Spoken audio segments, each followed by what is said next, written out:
សូមស្វាគមន៍ពុកម៉ែបងប្អូនទាំងអស់គ្នាមកកាន់តម្រុយឆ្នោតអាវងរបស់យើងខ្ញុំហើយសម្រាប់ថ្ងៃនេះផងដែរក៏បានយកលេខពិសេសដូចជាសពមួយដងដើម្បីយកមកធ្វើការចែកលេខជូនទៅកាន់ពុកម៉ែបងប្អូនចំនួន3គ្រាប់ប៉ុន្តែមុននឹងឈានចូលទៅទស្សនាសូមពុកម៉ែបងប្អូនកុំភ្លេចជួយចុច like Subscribe ម្នាក់មួយផង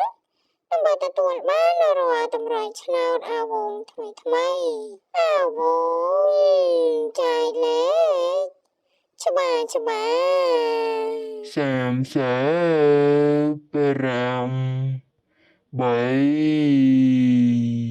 អាវងចែកលេខច្បាស់43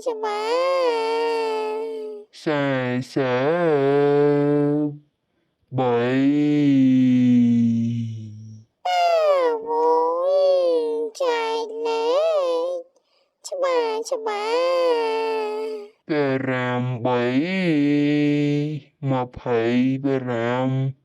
2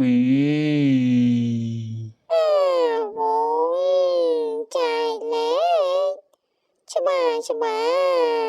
អាចឆ្លើយប្រាប់ទៀត